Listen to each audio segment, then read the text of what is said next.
Hey guys, कैसे हैं आप सब। I hope you are doing well. I am Sandeep. Welcome to CSC circle. तो हम लोग डिस्कस कर रहे थे यूपी PCS 2020 टेस्ट सीरीज, और ये दे IAS की टेस्ट सीरीज है। इसके साथ साथ हम लोग दृष्टि की भी टेस्ट सीरीज सॉल्व करेंगे, और इसके 4 पार्ट गाइज आ चुके हैं। जिसने भी उन्हें नहीं देखा है तो मैंने उनका लिंक वीडियो के नीचे प्रोवाइड करा दिया है, आप वहाँ से जाकर देख सकते हैं। ये 5वां पार्ट है, ठीक है। तो चलते हैं 101 क्वेश्चन नंबर पे। हमने 100 क्वेश्चन पूरे कर लिए हैं।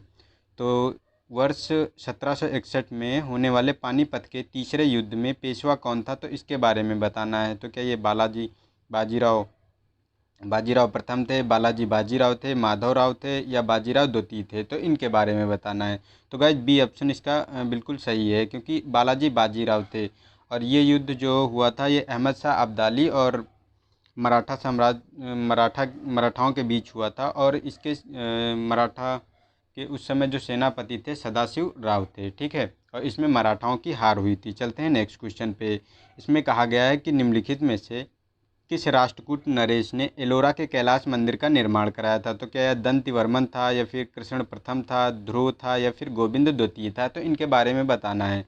तो गाइस इसका ऑप्शन बी सही है, क्योंकि कृष्ण प्रथम जो है इसने एलोरा के कैलाश मंदिर का निर्माण कराया था। ये औरंगाबाद के महाराष्ट्र में स्थित रॉक कट मंदिर है, ठीक है। रॉक कट का मतलब होता है कि जो पर्वत या पत्थरों को काट कर बनाए जाते हैं। और ये द्रविड़ शैली का मंदिर है। और द्रविड़ शैली की मुख्य विशेषता की बात करें तो उसमें गोपुरम पाया जाता है। जो मंदिर का प्रवेश द्वार होता है उसे गोपुरम कहते हैं। और इनका जो विमान होता है मंदिरों का वो पिरामिडी आकार का होता है, ठीक है। तो चलते हैं नेक्स्ट क्वेश्चन पे।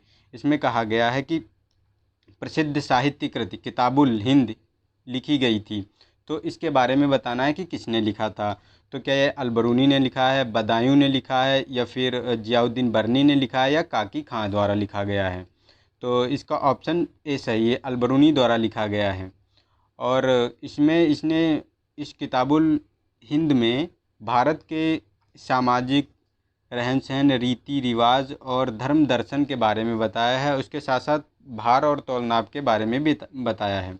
और ये ख्वाजिर्म के उज्बेकिस्तान का रहने वाला था। गजनी के साथ भारत आया था लगभग 11वीं शताब्दी के आसपास।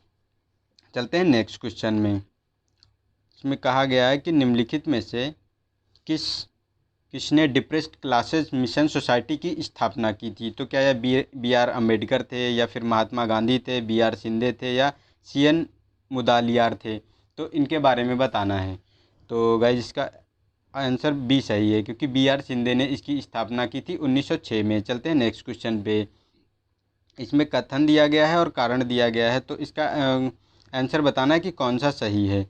तो उदारवादियों ने प्रथम विश्व युद्ध में ब्रिटिश सरकार के प्रयासों को समर्थन किया था।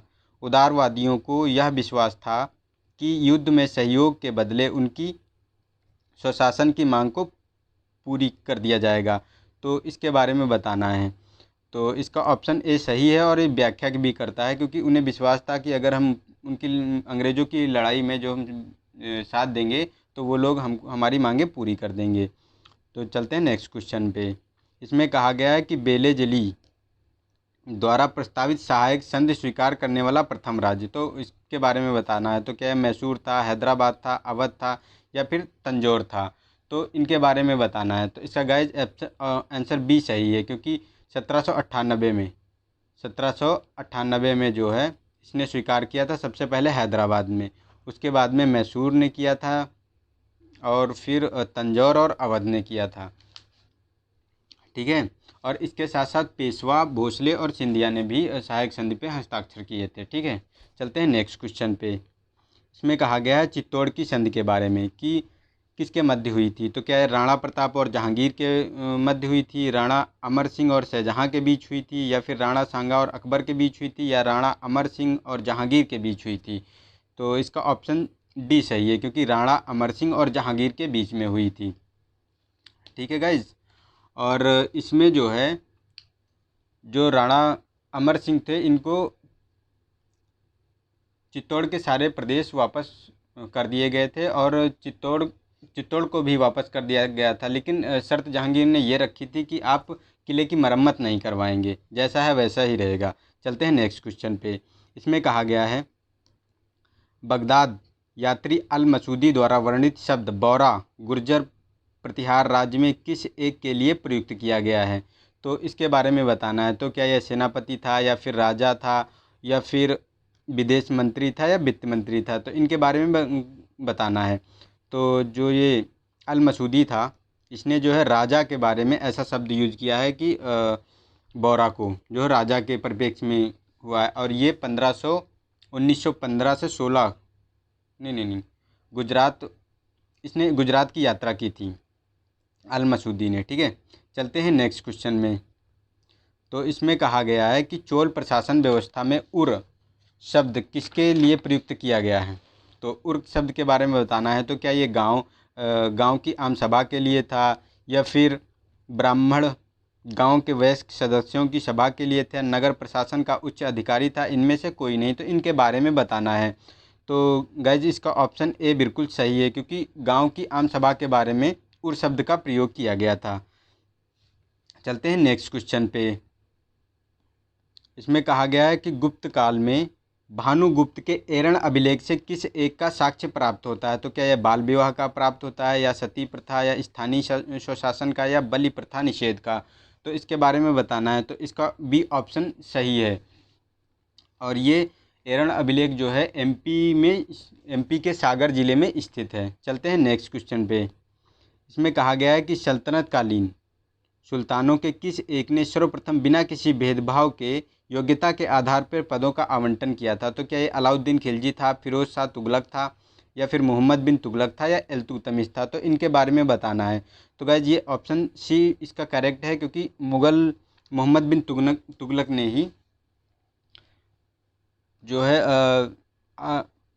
योग्यता के आधार पर जो है पदों का आवंटन किया था। ठीक है, और इसी ने सांकेतिक मुद्रा का प्रचलन किया था, इसीलिए इसको जो है पागल शासक भी कहा गया है। और ये बहुत कला प्रेमी भी था, कुशाग्र बुद्धि वाला और अनुभवी और सबसे पढ़ा लिखा भी शासक कहा जाता था इसमें। ठीक है, चलते हैं नेक्स्ट क्वेश्चन पे। इसमें कहा गया है कि निम्नलिखित में से कौन सा युग्म सही नहीं है, ये बताना है। गाइज इन चीज़ों का बिल्कुल ध्यान रखा करो, इनसे बहुत जल्दी क्वेश्चन गलत हो जाते हैं। ठीक है, तो ऑप्शन ए है बीजापुर आदिल शाही थी। क्या बीजापुर में आदिल शाही थी? अहमदनगर में निजाम शाही थी, गोलकुंडा में कुतुब शाही थी, बरार में बरीद शाही थी? तो इनके बारे में बताना है। तो इसका ऑप्शन डी गलत है, क्योंकि इसमें बरार में बरीद शाही नहीं थी बल्कि इमाद शाही थी। ठीक है, ये इमाद शाही थी। और बीजापुर में आदिल शाही थी, अहमदनगर में निजाम शाही थी, गोलकुंडा में कुतुब शाही थी। तो चलते हैं नेक्स्ट क्वेश्चन पे। अकबर द्वारा किए गए महत्वपूर्ण कार्यों का सही क्रम बताना है कि कौन सा है? तो इबादत खाने की स्थापना के बारे में बताया गया है, मजहर की घोषणा के बारे में बताया गया है और दास प्रथा के अंत के बारे में बताया गया है। तो कौन सा मतलब सबसे पहले आया है?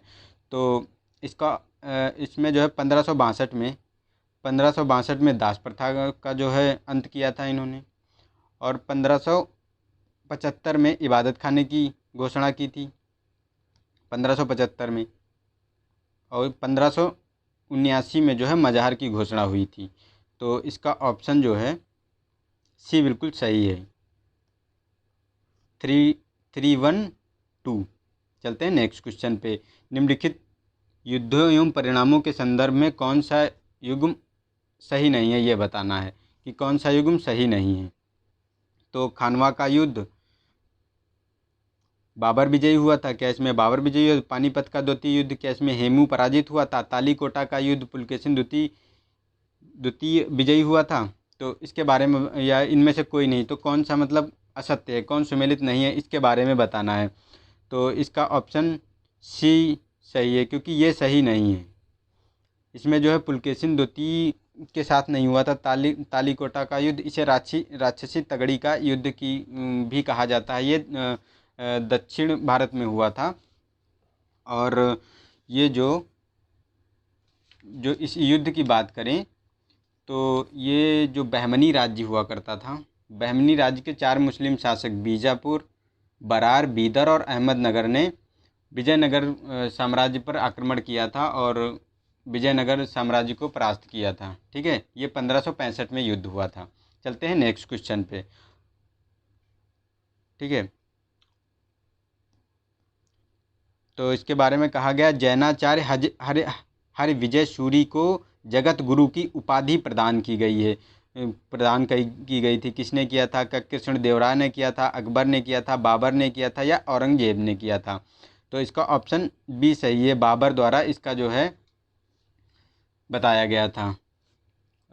जगत गुरु की जो है इन्हें उपाधि दी गई थी जैनाचार्य हरिविजय सूरी को। चलते हैं नेक्स्ट क्वेश्चन पे। इसमें कहा गया है कि मुगल काल में अमीर उल बाहर शब्द का प्रयोग किया जाता था, मतलब किसके लिए किया जाता था? क्या महालेखाकार हेतु किया जाता था, या फिर वन अधीक्षक के लिए, या फिर जल सेना प्रधान के लिए, या डाक विभाग के लिए? तो इसका ऑप्शन सी सही है, क्योंकि जल सेना प्रधान के लिए जो है अमीर उल बाहर शब्द का प्रयोग किया जाता था। और वन अधीक्षक की बात करें तो ये इसे मीर बर कहा जाता था, मीर बर। और महालेखाकार को मुस्तौकी कहा जाता था, मुस्तौफ़ी। चलते हैं नेक्स्ट क्वेश्चन पे। इसमें कहा गया है कि बंगाल के कवि नवींद्र चंद्र सेन ने किस युद्ध उपरांत भारत के लिए शाश्वत दुख की काली रात नामक रचना लिखी थी? तो इसके बारे में बताना है। तो क्या बक्सर के बाद थी, या चिंसुरा के बाद थी, या पानीपत के युद्ध के बाद थी, या प्लासी के युद्ध के बाद थी? तो इसके बारे में बताना है। तो गाइज ये ऑप्शन डी सही है, पानीपत का जो युद्ध हुआ था रॉबर्ट क्लाइव और सिराजुद्दीन दौला के बीच, इसी के बाद उन्होंने कहा था ये 1757 में युद्ध हुआ था। ठीक है, और इसमें सिराजुद्दौला की हार हुई थी बंगाल में। चलते हैं नेक्स्ट क्वेश्चन में। लॉर्ड कॉर्नवालिस ने 1793 में एक कॉर्नवालिस संहिता का निर्माण कराया था, जिसका संबंध था। तो क्या ये शक्तियों के पृथक्करण से था, स्थायी बंदोबस्त से था, या फिर पुलिस सेवा से था, या दास व्यापार पर रोक से था? तो इसके बारे में बताना है। तो इसका ऑप्शन जो है ए सही है, शक्तियों के पृथक्करण से था। ठीक है, और इसने जो लॉर्ड कॉर्नवालिस को पुलिस सुधार के लिए, न्याय सुधार के लिए तथा सिविल सर्विसेज के लिए और कानून व्यवस्था के सुधार के लिए जाना जाता है। और स्थायी बंदोबस्त भी इसी के शासनकाल में लागू हुआ था, इसी ने लागू करवाया था। चलते हैं नेक्स्ट क्वेश्चन पे। 16 अगस्त 1946 प्रत्यक्ष कार्रवाई दिवस के किस सरकार ने सार्वजनिक अवकाश घोषित किया है? तो क्या उत्तर पश्चिमी सीमा प्रांत ने किया है, या पंजाब सरकार ने किया है, या बंगाल ने किया, या उपरोक्त सभी के बारे में बात की गई है? तो गाइज इसका जो है ऑप्शन डी बिल्कुल सही है, क्योंकि इसमें तीनों ने, पंजाब और उत्तर पश्चिमी प्रांत और बंगाल, तीनों में जो है अवकाश घोषित किया गया है प्रत्यक्ष कार्रवाई दिवस 16 अगस्त 1946 को जो घटना हुई थी। और ये जिन्ना द्वारा की गई थी, जिन्ना के नेतृत्व में की गई थी, जब द्विराष्ट्र थ्योरी को ठुकरा दिया गया था 1946 में। ठीक है, चलते हैं नेक्स्ट क्वेश्चन पे। सुरेंद्र नाथ बनर्जी के नेतृत्व में इंडियन लिबरल एसोसिएशन की स्थापना की गई। इस संगठन की स्थापना किस कालक्रम से संबंधित है? तो इसके बारे में बताना है। तो क्या रॉलेट एक्ट के बारे में संबंधित है, चंपारण के बारे में संबंधित है, या फिर जलियांवाला बाग हत्याकांड, या फिर मॉन्टेग्यू चेम्सफोर्ड सुधार के प्रस्ताव के बारे में से संबंधित है? तो इनमें इसके बारे में बताना है। तो इसका ऑप्शन जो है डी सही है, मॉन्टेग्यू चेम्सफोर्ड सुधार के प्रस्ताव से, क्योंकि ये इनके प्रस्ताव से सहमत थे और अन्य कांग्रेसी सहमत नहीं थे, इसीलिए इन्होंने कांग्रेस से अलग होकर 1910 में इसकी स्थापना की थी। ठीक है, चलते हैं नेक्स्ट क्वेश्चन पे। कैप्टन रीड और थॉमस मुनरो भू राजस्व की किस व्यवस्था के प्रतिपादक थे? तो क्या स्थायी बंदोबस्त के, रैयतवाड़ी व्यवस्था के थे, महलवाड़ी व्यवस्था के थे, या फिर ददनी प्रथा के थे? तो इसके बारे में कौन सा सही? तो ऑप्शन 20 का सही है, ये रैयतवाड़ी व्यवस्था के जो है संस्थापक थे। ठीक है, और ये जो रैयतवाड़ी व्यवस्था की बात करें तो ये सिंध, बम्बई और मद्रास में लागू थी। ठीक है, और इसमें रैयतों को, मतलब किसानों को इसमें ज़मीन का मालिक बनाया गया था। और स्थायी बंदोबस्त की बात करें तो ये कॉर्नवालिस के शासनकाल में आई थी, और ये जमींदारों को इसमें ज़मीन का मालिक बनाया जाता था। ठीक है, महलवारी में गांव को मालिक बनाया जाता था। और ये जो महलवाड़ी व्यवस्था थी ये मैकेंजी और मार्टिन वर्ड द्वारा लागू लाई गई थी। ठीक है, चलते हैं नेक्स्ट क्वेश्चन पे। इसमें व्यक्तिगत सत्याग्रह के बारे में बताना है। तो कांग्रेस के रामगढ़ अधिवेशन में इसका जो प्रस्ताव पारित किया गया था, या फिर बेलगांव अधिवेशन में, लाहौर अधिवेशन में, या कराची अधिवेशन में, तो इसका बताना है। तो ऑप्शन ए सही है, कांग्रेस के रामगढ़ अधिवेशन में इसका प्रस्ताव पारित किया गया था। और इसके प्रथम जो है सत्याग्रही विनोबा भावे थे और दूसरे जवाहरलाल नेहरू थे, और लेकिन इन्हें गिरफ्तार कर लिया गया था। ठीक है, चलते हैं नेक्स्ट क्वेश्चन पे। इल्बर्ट बिल विवाद से संबंधित किससे संबंधित है, तो इसके बारे में बताना है। तो भारतीयों द्वारा अंग्रेजी शिक्षा के विरोध में था, भारत के दस्तकारों द्वारा बनाए गए वस्त्रों के निर्यात पर प्रतिबंध से था, या फिर यूरोप के लोगों के मामले में सुनवाई के लिए था, कि न्यायाधीशों पर लगाया गया था, कि अयोग्यता के लिए लगा, कि यूरोप के लोगों के मामले की सुनवाई के लिए भारतीय न्यायाधीशों पर लगाई गई अयोग्यताओं को हटाने के लिए था। तो इनके बारे में बताना है, या इनमें से कोई नहीं। तो इसका ऑप्शन जो है डी सही है, ऑप्शन डी सही है। 1883 में ये आया था लॉर्ड लिटन की। इसे श्वेत विद्रोह के नाम से भी जाना जाता है। इसमें इसमें क्या था कि श्वेतों जो अंग्रेज़ थे उनको जब ये कह दिया गया कि उनका फैसला अंग्रेज़ों का जो भारतीय जज सुनाएंगे, तो इसीलिए उन्होंने विरोध कर दिया था। चलते हैं नेक्स्ट क्वेश्चन पे। इसमें कहा गया है कि तृतीय आंग्ल मराठा युद्ध निम्न में से किस मराठा शक्ति से संबंधित का भाग नहीं है, ये बताना है कि कौन सा मराठा शक्ति का भाग नहीं लिया था तृतीय आंग्ल मराठा युद्ध में। तो क्या इसमें पेशवा ने नहीं लिया था, होलकर ने नहीं लिया था, सिंधिया ने नहीं लिया था, या भोंसले ने नहीं लिया था? तो किसने नहीं लिया था तृतीय मराठा युद्ध में? तो भोंसले ने जो है इसमें भाग नहीं लिया था। पेशवा, होलकर और सिंधिया ने मिलकर इसमें भाग लिया था। ये 1817 से 1818 तक चला था, या लॉर्ड हेस्टिंग के समय शासन के समय था। ये गवर्नर जनरल हुआ करता था लॉर्ड हेस्टिंग। चलते हैं नेक्स्ट क्वेश्चन पे। भारतीय राष्ट्रीय संघ का नाम बदलकर भारतीय राष्ट्रीय कांग्रेस कर दिया गया, किसके सुझाव पे ये ऐसा किया गया था? तो क्या ये गोपाल कृष्ण गोखले थे, या फिर राधाकांत देव के सुधार पे, या दादा भाई नौरोजी, या फिर बाल गंगाधर तिलक के सुझाव पे? तो इसका ऑप्शन सी सही है, दादा भाई नौरोजी के सुझाव पे ये किया गया था।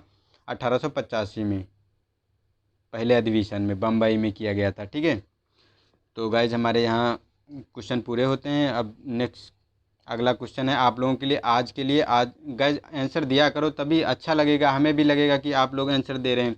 तो इसमें थे गोविंद बल्लभ पंत की अध्यक्षता में किस एक केस में अभियुक्तों के बचाव हेतु समिति का गठन किया गया था? तो क्या नासिक षड्यंत्र था, कानपुर षड्यंत्र था, अलीपुर षड्यंत्र था, या काकोरी षड्यंत्र था? तो इसके बारे में बताना है। ठीक है, तो गाइज अगर वीडियो अच्छा लगा है तो लाइक कीजिए, कमेंट कीजिए, ठीक है, और अपने दोस्तों को शेयर कीजिए। और मिलते हैं अगले वीडियो में नेक्स्ट लास्ट सीरीज़ के लास्ट क्वेश्चनों के साथ। 25 क्वेश्चन हमारे बचे हुए हैं। उसके बाद क्या करेंगे कि संडे को इनका पूरा कंपाइलेशन लेके आएंगे रिवीजन टेस्ट के फॉर्म में। ठीक है, तो वहाँ आप इसको देख सकते हैं और आपका रिवीजन भी हो जाएगा, और वहाँ आप अपना परफॉर्मेंस भी चेक कर सकते हैं। जितना हम लोगों ने अभी तक पढ़ा है वो पता भी चल जाएगा अगले संडे की कितना आप लोग स्कोर कर पा रहे हैं। तो थैंक यू वीडियो देखने के लिए, और हंसते रहिए, मुस्कुराते रहिए, और पढ़ाई करते रहिए। ठीक है, थैंक यू, बाय।